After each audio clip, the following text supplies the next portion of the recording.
राज्यस्तरीय या पहिल्या महिला साहित्य संमेलनाला लाभलेल्या संमेलनाध्यक्ष माननीय शुभांगीताई भडभडे, म्हणजे राष्ट्रीय चरित्र कादंबरीकार म्हणून ज्यांचा आदराने गौरव केला जातो अशा साहित्य क्षेत्रातल्या थोर विदुषी.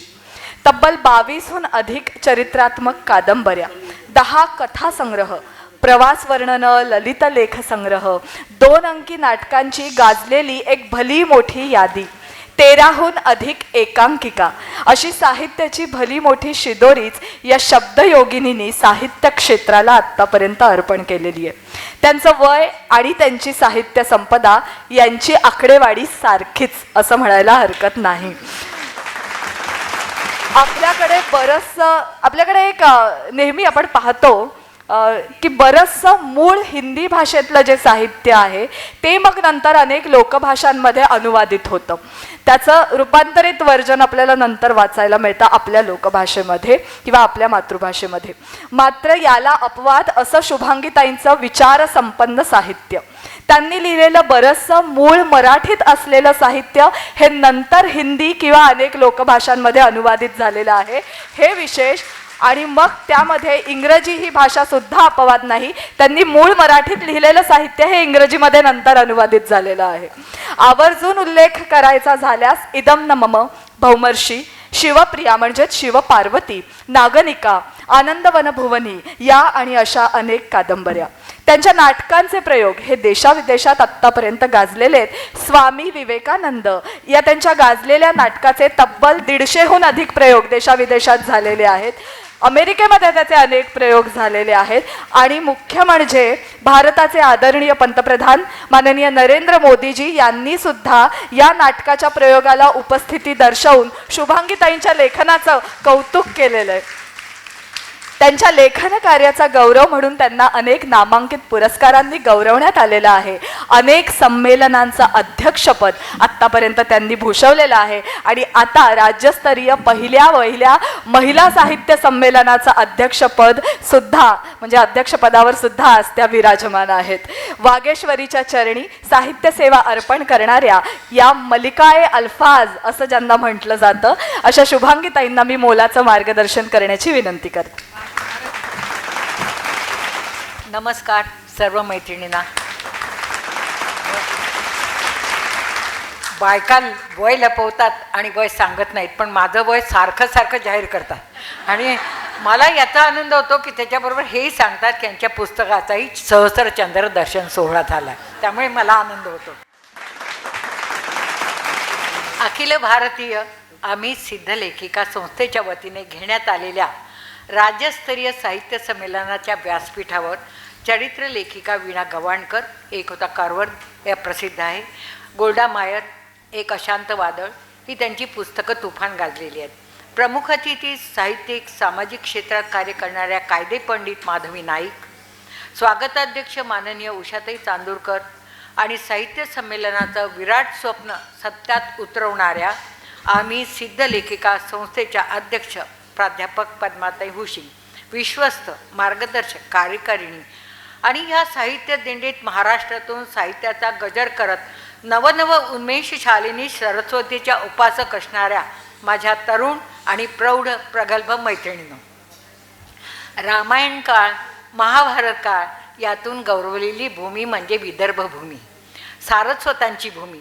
विदर्भाची भूमी म्हणजे नववैभवाने नटलेली भूमी. आणि ह्या विदर्भाच्या भूमीमध्ये लोपामुद्रा, दमयंती, इंदुमती, रुक्मिणी आणि सगर राजाची पत्नी कोशिनी ह्या अशा पंचकन्या विदर्भातल्या. त्या सजल, सकस, सुपिका आणि आतिथ्य संपन्न भूमीची प्रतिनिधी म्हणून आज मला आमंत्रित करण्यात आलं आहे.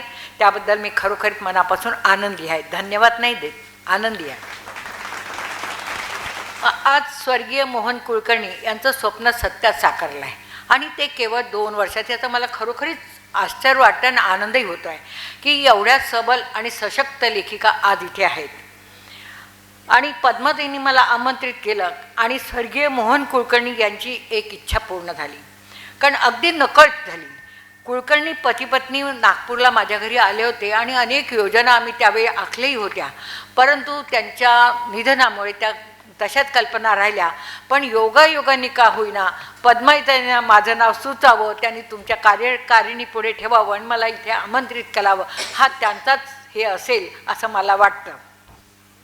आजच्या संमेलनाची उत्स्फूर्त गर्दी पाहता मोठमोठ्या संमेलनात असं अवाढव्य पैसा खर्च करून उभारलेल्या साहित्य संमेलनाने खरंच अशा साहित्य संमेलनाची दखलच घ्यायला हवी आहे आणि आदर्शही घ्यायला हवा आहे. जी लोकसहभागातून होतात 7 फेब्रुवारी 1978 पासून 2023पर्यंत 96 साहित्यिक संमेलनं झालेली अखिल भारतीय. याच्यातून केवळ 5 महिलांनाच स्थान दिलं गेलेलं आहे. 91 पुरुष आणि 5 स्त्रियाच या संमेलनाच्या अध्यक्ष झाले आहे. अनेक लेखिका योग्य असूनही वगळण्यात आले आहेत. परंतु संस्था जेव्हा स्वतःचं एक साहित्य संमेलन उभे करते तेव्हा ती संस्था अधोरेखित होते की त्या सिद्ध आहेत परंतु त्यांना वाव दिला जात नाही, हेही सिद्ध होत आहे त्याने. आणि ह्या वगळण्यात आलेल्या महिलांनी स्वतःचं दर्जेदार साहित्य संमेलन जेव्हा करतात तेव्हा खरोखरीच आनंद होतो. आणि मला हे संमेलन आजचं हे एक उदाहरण आहे की एवढं मोठं संमेलन आज उभारलं गेलं आहे नाही केवळ 2 वर्षाच्या अवधीमध्ये. हे फार महत्त्वाचं आहे. महाराष्ट्रात अनेक ऊर्जावान संस्था आहेत. लेखिका साहित्य संस्थांनी घेतलेली साहित्य संमेलनं गुणवत्तापूर्वक असतात, सौंदर्यपूर्ण आणि अत्यंत देखणी झालेली आहेत. त्यात आजच्या साहित्य संमेलनाचा उल्लेख निश्चितच करावा लागेल. लेखिका साहित्य संमेलनात सौंदर्य, कलात्मकता, आपलेपणा, सुबकता, चैतन्याची सळसळ असते, कामाचा उरक असतो आणि झपाटाही असतो. अटीतटीची झुंज नसते, वादविवाद नसतो, उणं नसतं, मतं पळवणं नसतं, राजकारणाच्या शासनाचा दुरूनही इथे संबंध नसतो. ही संमेलन मनापासून उभारलेली असतात. अशी ही संमेलन प्रत्यक्ष माझी संस्था पद्मगंधा प्रतिष्ठान जी इंडिया बुक ऑफ रेकॉर्डने सन्मानित आहे आणि 30 वर्ष मी त्याचे अध्यक्ष आहे. यासाठी सुद्धा जेव्हा आम्ही 5 संमेलनं केली आत्तापर्यंत, अखिल भारतीय साहित्य संमेलन, राज्यस्तरीय संमेलन, एवढंच नव्हे तर ऑनलाईन काळामध्ये आता कोरोनाच्या काळात वैश्विक साहित्य संमेलन आणि कुमारांसाठी घेतलेलं साहित्य संमेलन, अशी संमेलनं जेव्हा घेतली तेव्हा शासनाचा 1 पैसाही कधी घेतला नव्हता. आणि ह्या स्वबळावर उभारलेली ही संस्था, स्वबळावर घेतलेली साहित्य संमेलनं आज लोकांना अतिशय आवडून गेलेली आहेत. आणि म्हणूनच आजच्या संमेलनाचं इतरांनाही सांगावं की अशा संस्था महाराष्ट्रात आहे, त्यांनी अशी साहित्य संमेलन उभारेल की ज्याला गरजच पडणार नाही पैशाची, फक्त हवी असेल तर लोकसभा. मधला एक असा काळ आला होता ज्यावेळी स्त्रीचं कार्यक्षेत्र चूल आणि मूल होतं. वैदिक काळातल्या स्त्रिया यज्ञ करत, आश्रम चालवत, ऋचा लिहित, शास्त्रार्थ करत. आजची स्त्री ही केवळ सर्व क्षेत्रात उच्च पदार आपल्या कार्याचा ठसा उमटवते आहे. विंदा करंदीकर स्त्रीबद्दल म्हणतात, आता त्यांनी सांगितलं की मी स्वतःच्या बाजूनी बोलते पण मी दुसऱ्यांच्याही बाजूनी बोलते. तर की विंदा करंदीकर यांनी स्त्रीबद्दल म्हणतात, स्वागतासाठी ती सुहासिनी असतेस, वाढताना पक्षिणी असतेस, साठवताना संहिता असतेस आणि भविष्य करता तू स्वप्नसती असतेस. दिवसाच्या 24 मात्रा चपकल बसवणारी तू स्त्री असतेस. ह्या पुढच्या ओळी माझ्या आहेत, ह्या मी जोडल्या आहेत. तू अवकाशाची भरारी, भूगर्भाची खोली आणि निर्माती असतेस. तुझं अस्तित्व, अस्मिता, तुझी कार्यशैली, तुझी ओळख असते. दशदिशातून येणारी आमंत्रणं स्वीकारणारी ती वायुगती असतेस. तूच असतेस राष्ट्रपती, पंतप्रधान, कल्पना चावला आणि सुधा मूर्ती. तू असतेस लावण्यवती, रसिक मोहिनी, कनककामिनी. तू असतेस चालक ट्रकची, मेट्रोची आणि विमानाचीही. तूच असतेस परिवर्तनाची नांदी आणि तूच असतेस सुविचारांची संस्कृती. रणरागिणी तू, सौदामिनी तू आणि तूच असतेस संवाहक शब्दांचीही. सर्व काही स्त्री करू शकते. मैत्रिणींनो, आपली कार्यक्षेत्र आणि कार्यशक्ती, सामर्थ्य ओळखा. लिहित्या राहा, पण लिहिताना शब्दांचे अर्थ समजावून घ्या, तपासून घ्या. आपल्याला सर्वांना लेखिका असल्याने माहीत आहे साहित्याचे अनेक प्रकार आहेत. कथा, कविता, चरित्र, कादंबरी, चरित्रात्मक कादंबरी, आत्मचरित्र, वैचारिक, आध्यात्मिक लेखन वगैरे वगैरे. कविता ही वर्तमान काळाची धुवाधार अशी पावसाची हे आहे, नुसतंच टिपटिप नाही आहे तर धुवाधार आहे. तर ही धुवाधार अभिव्यक्ती आहे. संवेदनशील कवी मनाला वर्तमान समस्या दिसतायत हे चांगलं लक्षण आहे. व्यथा, वेदना, सुखदुःख यांची जाणीव तीव्रतेने होतं हेही चांगलं लक्षण आहे. कविता सकस, सुंदर आणि जाणीवपूर्वक अभ्यासून लिहायला हवी हे मात्र खरं. आपल्याला लिहिता येतं म्हणून नाही, तर चिंतन करून लिहावं. आजकाल काय झालं आहे, प्रसारमाध्यमं खूप झाली आहेत. पूर्वीच्या काळी कितीतरी पेपर फार थोडे होते, त्यामुळे पेपरात एखादी गोष्ट आली, एखादा बारीकशी कविता आली की एखादा आपल्याला की खूप आनंद व्हायचा. 50 लोकांना मी सांगत होतो की माझं हे असं आलं. पण आज इतकी प्रसारमाध्यमं झाली आहे की हे सांगायचं गरज नाही, त्याला लाईक्स येतात, आपल्याला कळतं. आणि त्या प्रसारमाध्यमावर एक झालं आहे, व्हॉट्सअप, फेसबुक तुडुंब भरलेली आहेत. व्यासपीठ नवोदितांना मिळत आहे, लिहिण्याची प्रेरणा मिळते, ही योग्यच आहे. पण दुसरीकडे लिही कविता की टाक फेसबुकवर, लिही कविता की टाक व्हॉट्सअपवर, हे इतकं झालं आहे. आणि मग दिवसभर काय करायचं, किती आलेले लाईक्स मोजायचे, हा एक धंदा झाला आहे. तर हे असं होऊ नये. समाजावर आपल्या कवितेमुळे आशय, विषय, अर्थ, सौंदर्य, समाजावर होणारा परिणाम याकडे दुर्लक्ष होऊ लागलं आहे. प्रत्येक कविता ही वेदवाक्य नाही. आपण ती वारंवार तपासायला हवी आणि त्यातली तथ्य, आपण आशय, विषय हे आपण समजून घेतला पाहिजे की आपल्या कवितेचा लोकांवर काय परिणाम होतो आहे. आपण आपल्यासाठी लिहित असेल तर आपल्यापुरती ठेवून द्या डायरीमध्ये, पण जर ती प्रसारमाध्यमापर्यंत द्यायची असेल तर त्याचा निश्चित विचार करा. काल परवाच फेसबुकवर असताना एक ओळ लक्षात आली, कोणाची तरी कविता होती आणि त्यांनी लिहिलं की निसंगाशी केला संग, यात मी काय गुन्हा केला. अरे निसंग म्हणजे काय आणि संग म्हणजे काय, ह्या ज्याचा अर्थच ज्याला कळलं नाही. म्हणजे मी अस्वस्थ होऊन त्याला फोन केला की तुझा अर्थ काय. ती म्हणाली की अर्थ स्पष्ट आहे ना. मी म्हटलं हो, अर्थ तर स्पष्ट आहे, पण मला अर्थ कळलं नाही, त्याचं काय. तर ती म्हणाली की त्याचं असं आहे की सर्वच जण एखाद्या चांगल्याच व्यक्तीवर प्रेम करावं, चांगल्याच गृहस्थ माणसाकडे बघावं, गृहस्थी जीवन जगावं, त्यापेक्षा मी निसंग माणूस म्हणजे संन्यासी निवडला तर मी समाजाचा काय गुन्हा केला.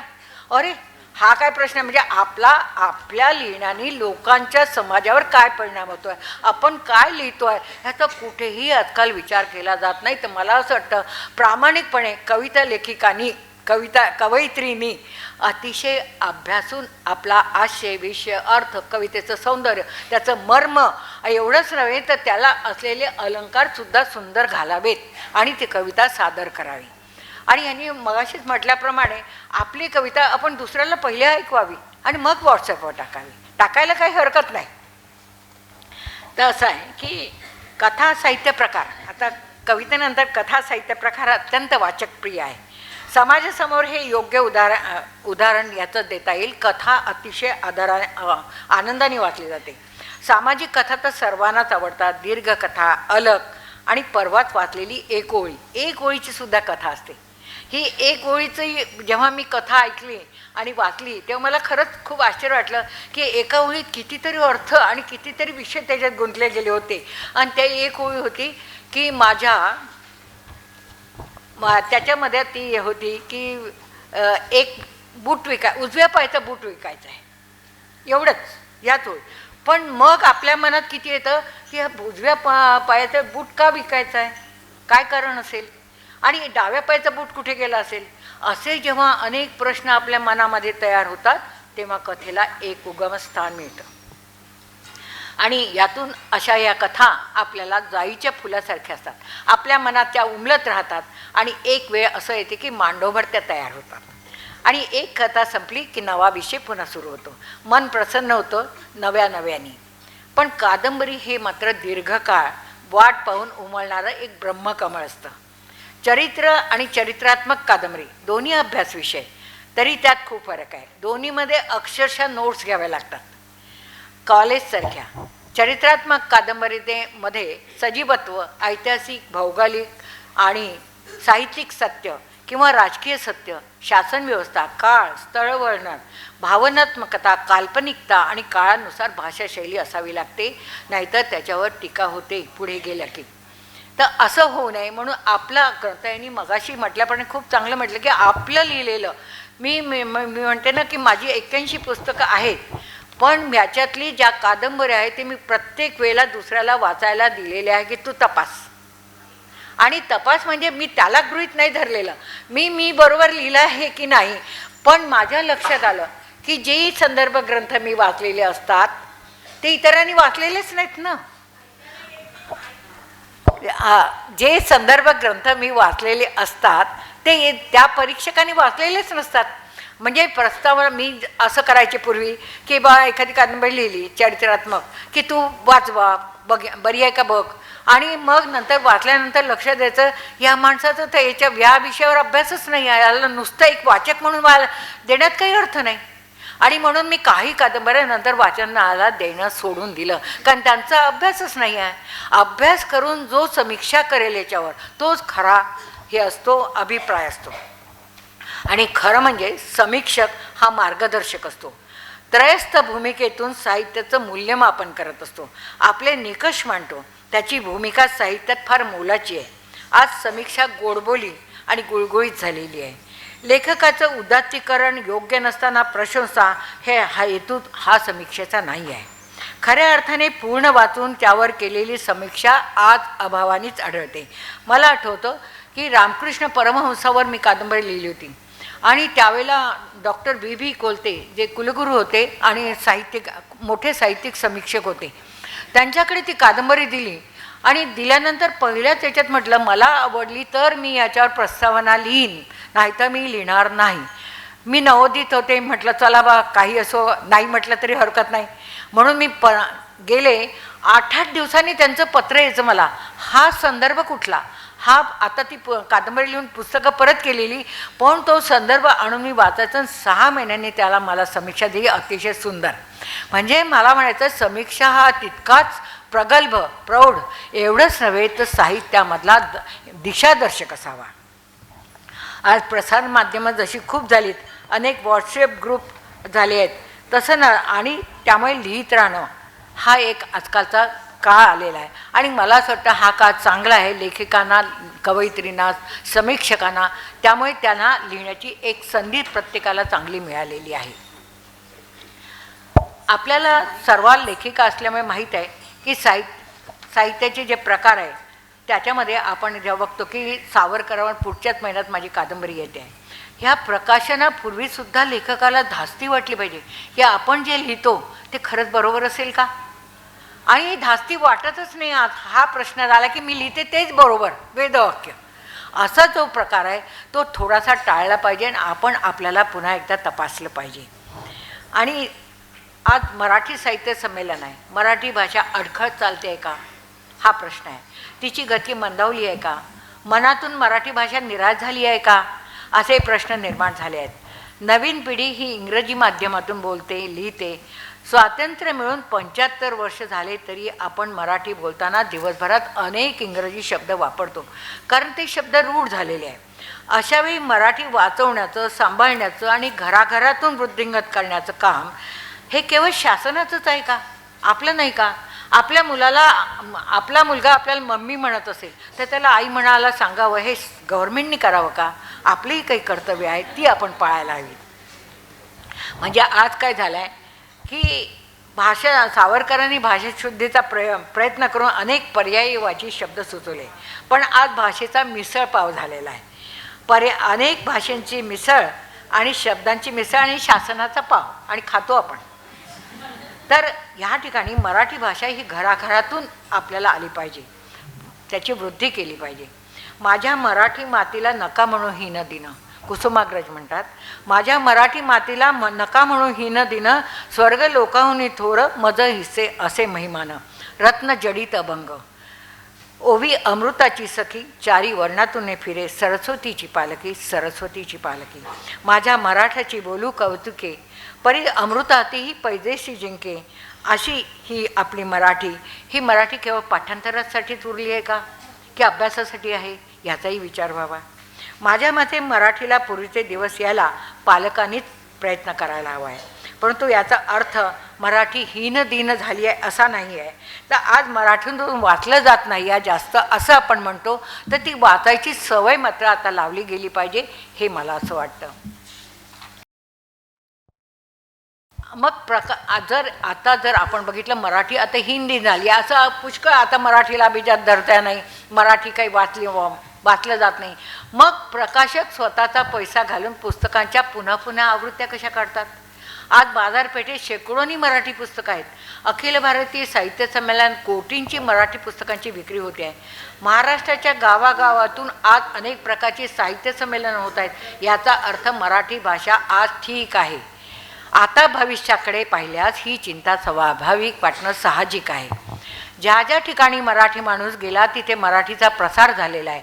देशात परदेशात असणाऱ्या महाराष्ट्र मंडळात मराठी सक्रिय आहे आणि आज भारतात 3ऱ्या क्रमांकावर बोलली जाणारी भाषा ही मराठीच आहे. तेव्हा मराठी आपली सगळ्या लेखकांची, कवयित्रींची, सगळ्यांची जबाबदारी आहे की मराठी आता वृद्धिंगत करण्याकरता आपण प्रयत्न केले पाहिजेत. तेव्हा संमेलनं व्हावीत, बोलली जाणारी भाषा मराठी आहे, संमेलनातून असावीतची मातृभाषा मराठी कशी वृद्धिंगत होईल, आशय घेऊन होईल, अनेक समानार्थी शब्द असलेली भाषा आपल्या परीने आपण जतन करावी, मराठी कानावर पडावी.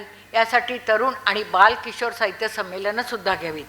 आज आणखीन एक प्रश्न मला अत्यंत महत्त्वाचा वाटतो, तो म्हणजे बरेच अनुवादक इंग्रजी किंवा इतर परकीय भाषेतलं साहित्य मराठीत आणतात. अतिशय चांगली गोष्ट आहे. भाषेची अभिवृद्धी होते आहे, भाषेमध्ये चांगली भर पडते आहे, हेही खरं आहे. परंतु मराठी संस्कृती, आपलं मराठी साहित्य इंग्रजीत किंवा इतर भाषेत जावं म्हणून अनुवादक प्रयत्न का करत नाहीत? हा एक प्रश्न आहे. एखाद्या माझ्यासारखेला 18 कादंबऱ्या हिंदीत झाल्या, इंग्रजीत झाल्या, इतर भाषेत झाल्या, ह्या सगळ्यांना मला एखादा प्रकाशक मिळतो, आपल्याला का मिळत नाही? यासाठी सुद्धा काहीतरी ह्याच्या प्रत्येक संमेलनातच नव्हे तर प्रत्येक चर्चेतसुद्धा हा घेतला गेला पाहिजे विषय, की आपण मराठी संस्कृती, आपलं मराठी साहित्य इंग्रजीत किंवा इतर भाषेत जावं म्हणून अनुवादक प्रयत्न करत नाहीत. भैरप्पाच्या कादंबऱ्यासाठी मराठी भाषेत येतात, इतर भाषेतही आपलं साहित्य अनुवाद होत नाही. त्यासाठी भाषा आदानप्रदान साहित्य योजना असायला हवी किंवा मराठी अनुवादकांचे इतर भाषीय प्रकाशकाशी का संपर्क नाहीत ते असायला हवे. आता मला पडलेला हा जो प्रश्न आहे की माझ्या कादंबऱ्यासाठी मी हे म्हणत नाही तर तुमचं साहित्य, तुमचं चांगलं साहित्य इतर भाषेत जातं. आता अनुवादक जे आहेत आजचे ते काय म्हणतात, आम्ही अनुवाद करून देतो, पण प्रकाशक तुम्ही बघा. आपल्याला कशाला कन्नड प्रकाशक माहीत आहे? म्हणजे ही जी भाषा आदानप्रदान योजना आहे या अंतर्गत अशा प्रकारच्या चर्चा व्हायला पाहिजे. त्याच्यातून आपली पुस्तकं दुसऱ्या भाषेत गेले पाहिजे, आपली पुस्तकं इंग्रजीत का जाऊ नये, ती गेली पाहिजेत. आपण एवढ्या प्रामाणिकपणे लिहितो. मला एका गोष्टीचं खूप दुःख वाटलं की नागनिका ही कादंबरी मी माझ्याबद्दल बोलणार नव्हते, पण आता एकही शब्द मला बोलायचाच होता माझ्याबद्दल, तरी एक सांगते. नागनिका ही कादंबरी आत्ता इंग्रजीत गेली आहे, पण ह्यापूर्वी मी 12 वर्षापूर्वी ती लिहिली आणि त्यावेळेला नागनिका ही राणी ही एक शक स्त्री आणि वैदिक ब्राह्मणाशी तिने लग्न केलं, संस्कृती जपली, यज्ञ केले आणि ती स्त्री आज भारतामध्ये कोणालाही माहीत नाही. जगातली पहिली राज्यकर्ती स्त्री असूनही ती भारतात कोणालाही माहीत नाही. पैठणला तिचं राज्य होतं. अंतर्गत सुरक्षा, बाह्य सुरक्षा, सीमा सुरक्षा, महामार्ग निर्माण, ह्या सगळ्या गोष्टी तिने केल्या आणि तरीसुद्धा ती माहीत नव्हती. आणि मग मला वाटायचं हिंदीत तर झाली, पण ही इंग्रजीत गेल्याशिवाय इंग्रजी लोकांना याचं भारतीयांचं महत्त्व कळणार नाही. म्हणून माझे आटोकाट प्रयत्न करून यावर्षी ती आता येणार आहे इंग्रजीत. म्हणजे किती वर्ष मला ह्याच्यासाठी लढावं लागलं. तर म्हणजे मला एवढंच म्हणायचं की आपल्या कादंबऱ्या ह्या इतर भाषेत गेल्या पाहिजेत आणि त्यासाठी लेखकांनी जसे प्रयत्न करायला पाहिजे. शासनाच्याही काही हे योजना आहेत. भाषा आदानप्रदान ही संस्था स्थापन करायला पाहिजे आणि संमेलनातून अशा याच्यावर विचार केला गेला पाहिजे असं मला वाटतं.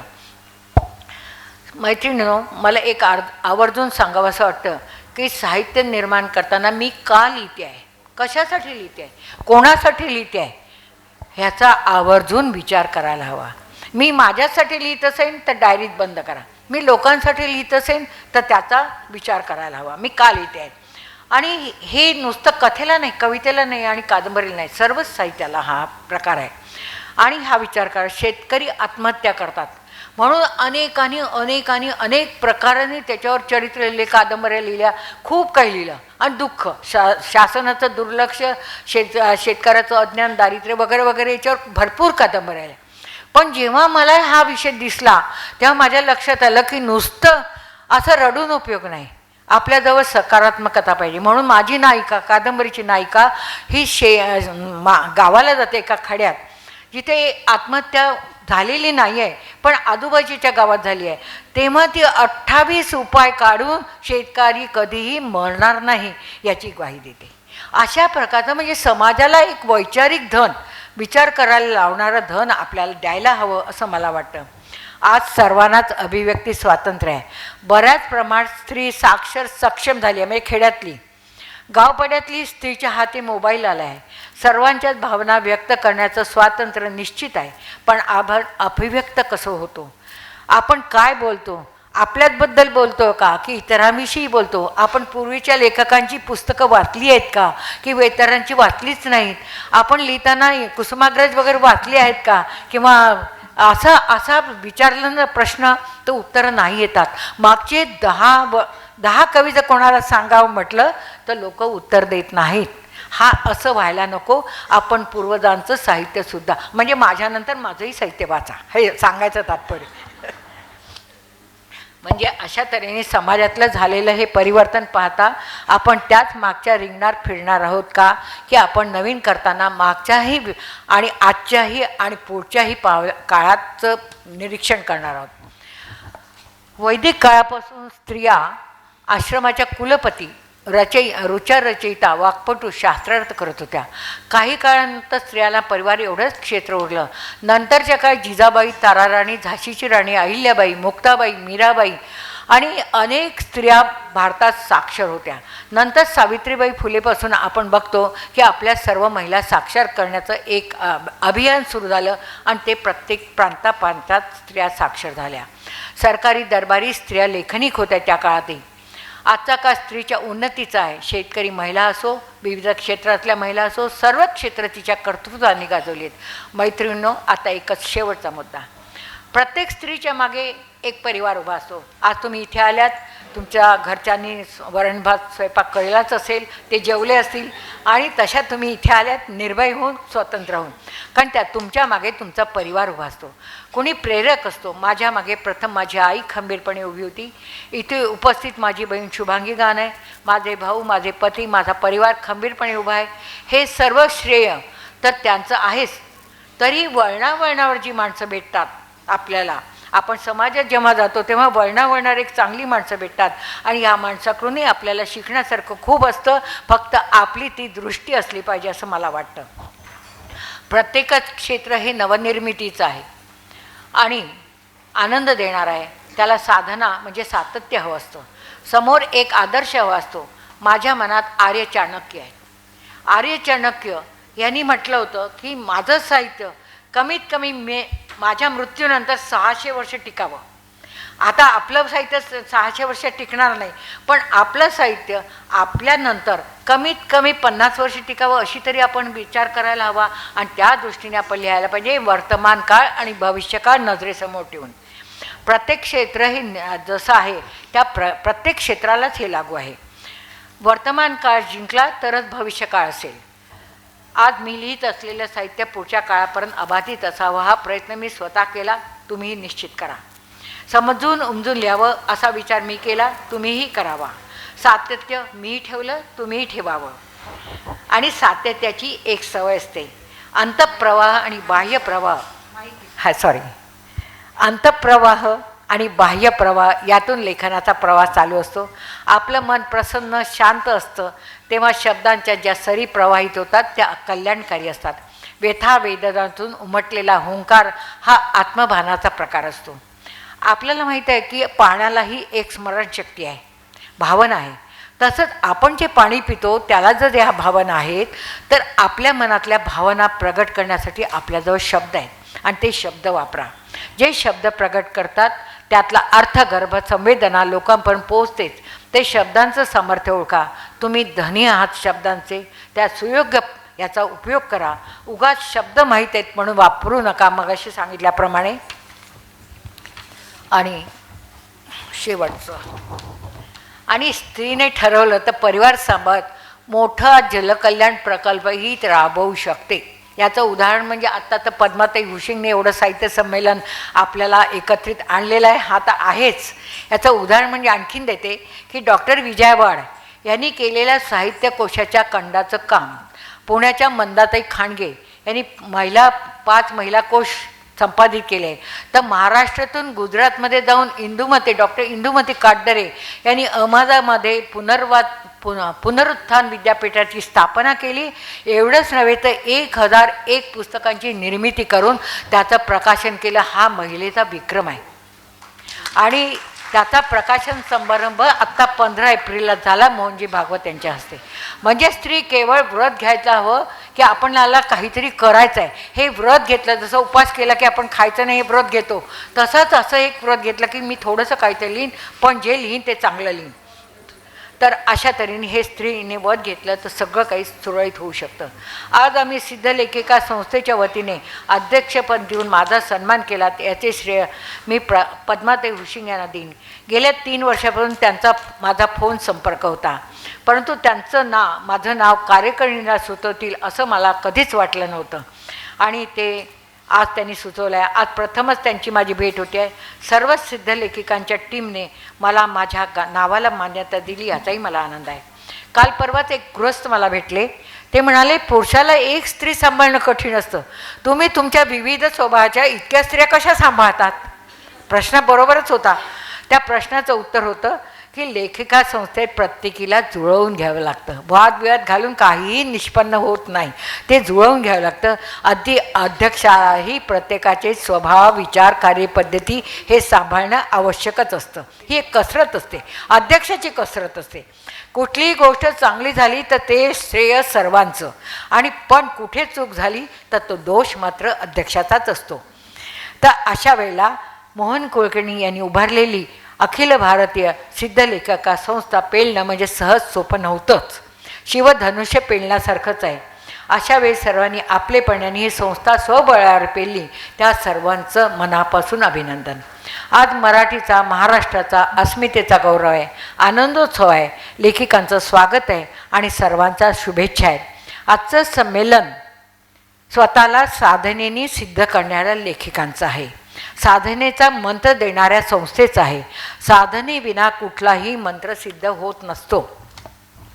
आजचं साहित्य संमेलन स्त्रीच्या आदिशक्ती रूपाचा प्रत्यय देणार आहे. सरस्वती आणि शारदेचं इथे पालखीतून आगमन झालं आहे. सारंच मंगलमय आहे, आनंदमय आहे. आपण मला आमंत्रित केलं, मला ऐकून घेतलं, त्या सर्वांना मनापासून धन्यवाद देते. पुढच्या सर्व कार्यक्रमांना शुभेच्छा देते आणि शब्दांना विराम देते. तत्पूर्वी जाता जाता माझ्या तरुण मैत्रिणींसाठी एक शरदचंद्र मुक्तिबोध यांची एक कविता हे करते, 4 ओळी उद्धृत करते. त्यांच्या लेखन संदर्भात त्यांनी नवोदितांना म्हटलं आहे की आपण जे लिहित असताना एक पुढे जातो, दुसरा पुढे जातो आणि अशा तऱ्हेने वाट बनते. नवी मळवाट नवीनच घाट, नवी मळवाट नवीनच घाट, नवीनच क्षितिजे पहा अफाट.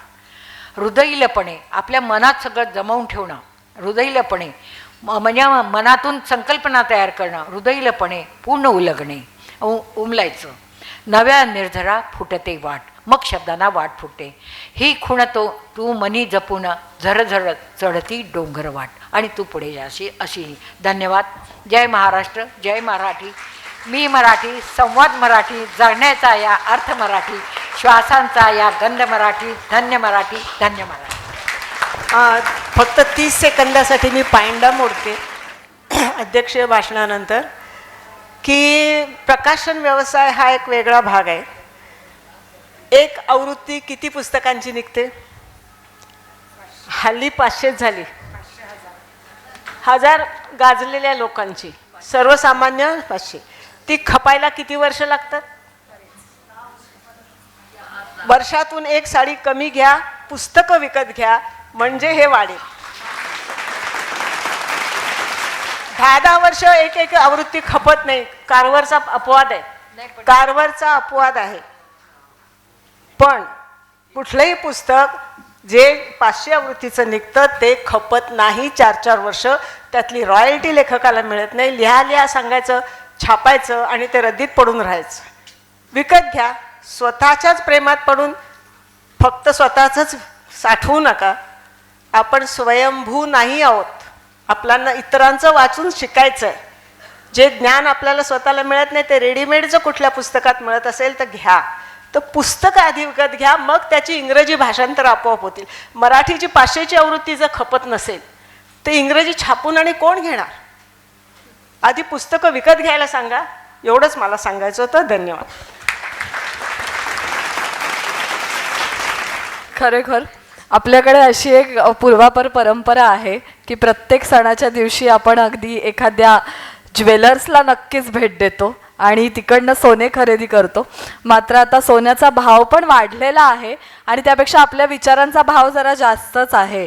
त्याच्यामुळे विचार खरेदी करूयात, पुस्तक खरेदी करूया. प्रत्येक सणाला एक पुस्तक आपल्या घरी येईल आणि आपल्या देव्हाऱ्यात पुजलं जाईल आणि आपल्या मनामध्ये खरंच देवा समान पुजलं जाईल. हे विशेष आहे. आणि नक्की म्हणजे वीणाताईंनी आणि इतर मान्यवरांनी सांगितल्याप्रमाणे आपण या उद्घाटन सोहळ्याच्या शेवटच्या काही क्षणांमध्ये आहोत आत्ता. मात्र तत्पूर्वी पुन्हा एकदा मगाशी उल्लेख केलेला सगळे पत्रकार जे आवर्जून या संमेलनाला उपस्थित राहिले आहेत त्यांचेही मी मनापासून आभार व्यक्त करते. आणि अनेक मान्यवर व्यक्ती आलेले आहेत त्यांचेही पुढे सत्कार होणार आहेतच. संपूर्ण संमेलन हे पूर्ण दिवस चालणार आहे तेव्हा तुमच्या सगळ्यांच्या सहकार्याची सुद्धा गरज आहे. मगाशी वासंतीताईंनी सुद्धा सांगितलं. यानंतर मी आम्ही सिद्ध लेखिका या संस्थेच्या सचिव, मराठी ग्रंथ संग्रहालयाच्या कार्यकारिणी सदस्य, शारदा बालमंदिरच्या संस्थापिका आणि अनेक संस्थांवर ज्यांनी पदं भूषवलेली आहेत आणि अनेक पदांवर त्या आहेत अशा आदरणीय वृषालीताई राजे यांना आभार प्रदर्शन व्यक्त करण्याची विनंती करते. सुस्वागतम. नमस्कार. आदरणीय व्यासपीठ, आज इथे उपस्थित असलेल्या ज्येष्ठ श्रेष्ठ साहित्यिका, सर्व पदाधिकारी आणि माझ्या मैत्रिणींनो, मी वृषाली राजे संस्थेची सचिव या नात्याने तुमचं सगळ्यांचं प्रेमपूर्वक स्वागत करून मी सस्नेह नमस्कार करते. कोमल है कमजोर नहीं, कोमल है कमजोर नहीं, शक्ति का नाम नारी होय. गृहिणी नाही. आत्ता त्यांनी सांगितले आजपासून गृहिणी बोलायचं नाही. नारी एका वेळेला अनेक अवधानं सांभाळत असते आणि ती तिची शक्ती असते. आज इथे तुम्ही एवढ्या मोठ्या प्रमाणात उपस्थित सगळ्या झालेले आहात. ही आमची शक्ती आणि ही आमची ऊर्जा आणि ही आमची प्रेरणा आहे. कशा आहात तुम्ही सगळ्याजणी? प्रवास कसा काय झाला तुमचा? इतक्या दूरवरचा प्रवास करून तुम्ही सगळ्याजणी संमेलनासाठी आलात. तुमच्या सहकार्यामुळे आणि आपण सगळ्या एका उद्दिष्टाने आणि ध्येयाने इथे आलात म्हणूनच आज आपण हा साहित्यिक महोत्सव साजरा करू शकलो. उद्घाटनाचं पहिलं सत्र इथे संपन्न झाल्यानंतर आभार प्रदर्शन करण्यास सांगितलं. पण सख्यानो, अभी अभी तो आये है, अभी अभी सुरुवात है. मग लगेचच तुमच्या ऋणातून मुक्त कसं काय बरं होणार? आणि आभार तरी कोणाचं मानायचे? माझ्या सख्यांचे. एकाच उद्दिष्टाने एकाच हेतूने आपण इथे जमलेलो आहोत. मग आभार मानून परकेपणाची भावना कशी बरं निर्माण करायची? पण सगळ्यांप्रती मी कृतज्ञता व्यक्त करते आणि तुम्हाला धन्यवाद देते. 2 वर्षात या संस्थेची प्रगती, साहित्य प्रवास आणि इतकी उपस्थिती म्हणजे ही यशाची फक्त झलक आहे. मी कुठेतरी वाचले, मैत्रिणीनं, संस्था या निर्जीव असतात. संस्था या निर्जीव असतात आणि त्याला सजीवत्व प्राप्त होतं ते सगळ्या कार्यकर्त्यांच्यामुळे. आणि मला असं वाटते हे सजीवत्व खरोखर आपल्या इथे प्राप्त झालेलं आहे. त्याचं कारण आपली सुप्रभात रांगोळीने सजते, कुंडीतल्या फुलांनी बहरते, भक्तिमार्ग, संत साहित्य शिकवण, अध्यात्माने संस्कारित होते. येथे बक्षिसं आणि पुरस्काराचा कौतुकाचा उत्सव होतो. कवितेतून साक्षात निसर्ग खाली येतो. आहाराचा परिपाठ होतो आणि कधी प्रेम काव्यातून मन त्या काळ्यातील झुल्यावरती झुलत राहते. शिवाय अवांतर पोस्ट आली की लगेच कोणीतरी छडी घेऊन तयारच असतो. तर असा हा आपला ग्रुप अखंड चालू असतो. दर आठवड्याला विषय दिले जातात. कोणत्याही विषयाचं आमच्या सख्यांना वावडं नसतं आणि समृद्ध विचार, अनुभवाची संपन्नता, विचारांची दिशा स्पष्ट होते. त्यांनी सखोल वाचनाचा आणि चिंतनाचा त्याच्यातून आम्हाला प्रत्यय येतो.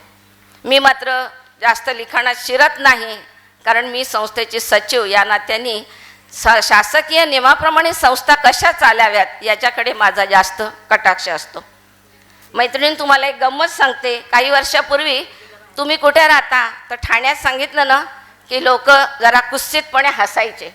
कारण का, तर या ठाण्याला वेड्याच्या इस्पितळाची ओळख होती.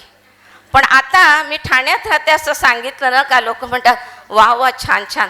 कारण इथे सांस्कृतिक उपराजधानीचा दर्जा या ठाण्याला मिळालेला आहे. आणि अशा या ठाण्यामध्ये आम्ही सिद्ध लेखिका या संस्थेची स्थापना झालेली आहे, इथे रजिस्ट्रेशन झालेलं आहे. याचा मला विशेष आनंद वाटतोय. सख्यानो, आता आपण म्हणतो की कुलकर्णी मोहन सरांचं स्वप्न साकार झालं. स्वप्न पूर्तता नाही झाली, आत्ता तर खरी सुरुवात झालेली आहे. आणि असं पहिलं, दुसरं, 5वं, 10वं अनेक संमेलनं आपल्याला घ्यायची आहेत. ते अनेक संमेलनं होईपर्यंत आमचीही वय वाढत जातील. आणि हा वारसा जो आहे या आम्ही आमच्याकडे ज्या तरुण साहित्यिक आहेत त्या तरुण साहित्यिकांना हा आम्ही वारसा पुढे देणार आहोत. मैत्रिणींनो, संमेलन हे यशस्वी करण्याचं श्रेय सगळ्यांचंच आहे. सगळ्यांचं सहकार्य खूप छान प्रमाणात लाभलेलं आहे. आज अक्षय तृतीया आहे, एक भारतीय संस्कृतीतला हा सण आहे. अशीच आपली संस्था अक्षय आणि अभंग राहावी ही शारदेच्या चरणी मी प्रार्थना करते. अजून एक तुम्हाला फार महत्त्वाचं सांगायचं आहे की ही संस्था स्थापन झाल्यानंतर आपल्यातल्या काही सदस्य भगिनींना देवाज्ञा झालेली आहे. त्यामध्ये समुद्री कुलकर्णी आहेत, सुप्रसिद्ध साहित्यिका डॉक्टर लीलाशा आहेत, माधुरी गयावळ आहेत, सुनीला मोहनदास आहे. या सर्व सख्यांचं मी इथे स्मरण करून आपल्या सर्वांच्या उपस्थित, सर्वांच्या साक्षीने संस्थेतर्फे मी त्यांना भावपूर्ण श्रद्धांजली अर्पण करते. व्यक्तिमत्व ज्यावेळेला आपण विचार करतो त्यावेळी व्यक्तिमत्वामध्ये एक असा गुण आहे, पैलू आहे की वक्त्यांनी कुठे थांबावं आणि दुसऱ्याला बोलण्याची संधी द्यावी हे व्यक्तिमत्वामध्ये असायला पाहिजे. तेव्हा मला असं वाटतं मी आता आपली रजा घेते, कारण आपल्याला अजून बऱ्याच जणींचं ऐकायचं आहे. भरपूर कार्यक्रम अजून इथे सादर होणार आहेत. आता या पोडियमवरून मी आपली रजा घेते आणि संपूर्ण दिवसभराच्या कार्यक्रमासाठी मी तुम्हाला शुभेच्छा देते. आणि ज्यांची आज इथे पुस्तकं प्रकाशन होणार आहेत त्या सर्व सख्यांचं मी आत्ताच अभिनंदन करते. धन्यवाद.